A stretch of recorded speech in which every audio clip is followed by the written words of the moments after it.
Yesterday, I had the privilege to go and watch MCU's Fantastic Four First Steps movie, and I have to say that it's one of the few recent Marvel movies that I've actually enjoyed. I went to the theaters completely blind, not knowing what kind of movie this would be, since I didn't even watch trailers or kept up with any reviews, which means I didn't even know that Galactus would be present on this movie. He's a character that I actually liked ever since the Marvel vs. Capcom 3 video game, and seeing that the plot generally revolves around him was actually a pleasant surprise. However, obviously the One Punch Man fan in me was wondering the whole time, can the S-Class hero survive this calamity? We're going to find out in this video, but first you'd need to proceed with cautious, since obviously this video is going to include heavy spoilers regarding this movie. This is not a review, but there may be stuff even power scaling wise you do not want to know about until you watch the full movie. So as I said, be wary of spoilers. One other thing I want to say to avoid confusion is that this video is going to be tackling Galactus from the Marvel Cinematic Universe and not from the comics continuities. And with all of this being said, if you like these types of content, make sure to devour the subscribe button and the notification bell for more of these One Punch Man videos. Thank you. Now, before we start power scaling the characters, it's very important to have knowledge on what happened in the movie, see what the S-Class heroes has to deal with, and set a scenario for this particular fight. The first half of the movie, the female Silver Surfer descends to Earth to inform the planet's mightiest heroes, which in that universe it's the Fantastic Four, that their planet's fate is already sealed, bound to be devoured by an entity called Galactus. But instead of just waiting for him to arrive, they decided to travel to space to talk to him and hopefully negotiate. But Galactus unfortunately just asked for a much higher price, which is Reed's and Sue's son, Franklin Reed. So the four obviously refuses, forced to flee from Galactus and Surfer, going back to Earth a month later. But here's the thing, when they go back, they had no answers. They were just waiting for this inevitable fate to arrive until Reed had this crazy idea of literally teleporting the whole planet into a different side in this universe, all in the hopes to hide from Galactus.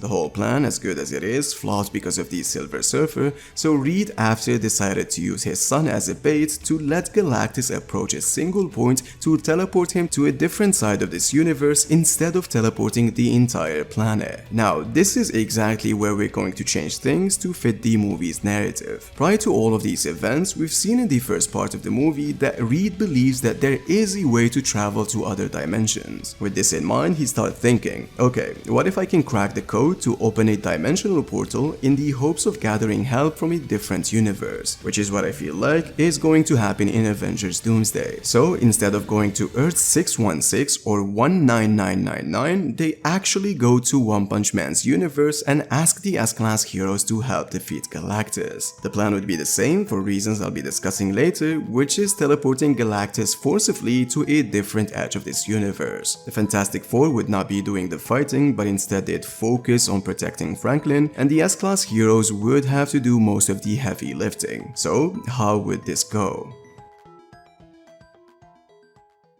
You see, usually when it comes to the MCU verse, you can pretty much scale everybody to determine how strong they are. At the end of the day, there exist up to 37 movies of the same verse with countless feats and statements. However, these new characters actually only scale to each other, since this movie takes place on Earth 828, completely separate from any other verse. Which means that, for example, characters like Thanos and Galactus or the Fantastic Four and the Avengers don't really scale to each other until future movies are released, completely forcing us to use the movie as the only source of information that we have. So we know for sure that since the female Silver Surfer's powers were granted by Galactus, paired with the fact that he commands her to do whatever he wants, he definitely scales above her in so many ways. The Silver Surfer was able to chase an FTL ship made by Reed in space and dodge a beam at the same time, suggesting she has both faster than light travel and reaction speed. But in my opinion, it's it's very unknown if the wormhole is what allowed them to achieve faster than light speeds, or achieving faster than light speeds created a wormhole. I do not remember any statements regarding the matter, so if there was any, please make sure to tell me in the comment. She also resisted being stuck in a black hole that Reed named as a neutron star, which is a feat that requires kinetic energy around 40 gigatons of TNT, which is island level. You could even get Galactus to levels much higher than this if you account for stuff like the Excelsior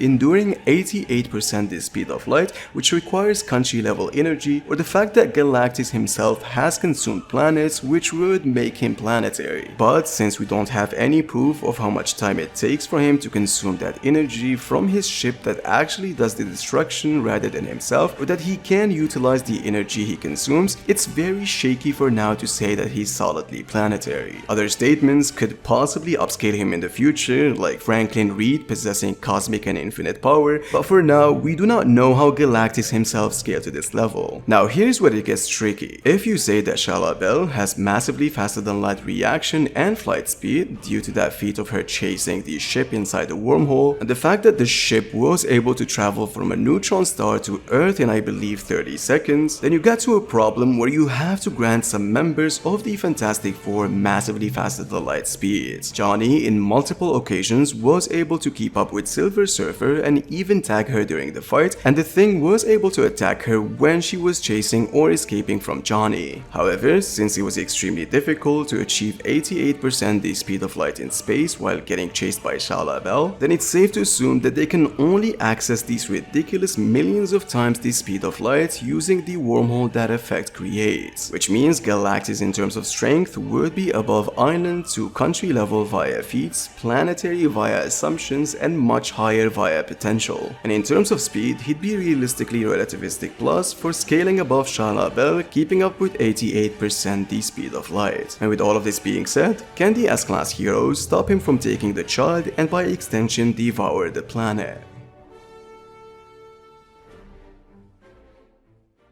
Now, the purpose of this video is to find out if the S-Class heroes can stop Galactus, not defeat him. They just have to push him towards the portal to toss him to a different side in this universe. However, I'd still imagine Tatsumaki believing it's very unnecessary to resort to such plans since she could defeat him by herself. But the extent of how strong he is isn't really shown properly in this movie since these guys weren't trying to defeat him because they knew they can't, but they tried to toss him to a different plane. However, if you start nitpicking certain things that happen in the movie, you might be able to argue that most of the S-Class heroes would be extremely useful during the fight, since at one point in the movie, Reed just picks this metal stick and starts flipping this metal bolt in Galactus's body, and that seems to hurt him a lot. The Thing was also throwing a tank truck and motor graders expecting it to slow him down or do something. These types of things can be done by Tank Top Master, where instead of throwing trucks, he'll throw an entire building at Galactus. Really isn't that impressive in the One Punch Man verse, which means the S-Class heroes as a whole would have a much better chance at getting rid of Galactus. Even in terms of speed, the entity just seems extremely slow to the point of being chased by a flying car. However, if you scale him to the Excelsior's durability, which is country level, or straight up say that he is planetary because he devours planets, then most low S-Class heroes wouldn't be able to do much against him. Yes, surely they'll still stall him with throwing stuff at him in the hopes of blinding him, but his sheer size and his grandiose AP could just allow him to step on a lot of characters like Zombie Man, Puri Puri Prisoner, Pig God, and Tank Top Master. However, characters like Flashy Flash, Sunblade Atomic Samurai, Pumped Up Metal Bat, and 10 Seconds Janos would be able to at least pose a challenge to him, as these guys can tangle with dragon or higher level monsters. These types of monsters scales between country to straight up planetary, with Tatsumaki being the perfect replacement for Susan Storm in trying to push Galactic away with her telekinesis. She can literally try to lift the entire city upside down for the hopes of sending Galactus to a different side of this universe. And to be frankly honest, based on her feats and calcs, she can actually do it by herself. And adding the other S-Class heroes would just be an overkill. So at the end of the day, if you approach this realistically based on what happened at the end of the movie, the S-Class heroes would be able to overwhelm and successfully get rid of Galactus. And if you assume that that Galactus is planetary, then there is still a number of heroes that can still fight, with Tatsumaki still having the ability to push him away. That's obviously without accounting for Metal Bat, who could deploy a whole army of enhanced robots to help him get rid of Galactus. And let's say all of these guys are still not enough, then you can count on Blast to teleport him away without even resorting to push him into a man-made portal. Which means for now, the S-Class heroes should be more than likely able to stop MCU's Galactus.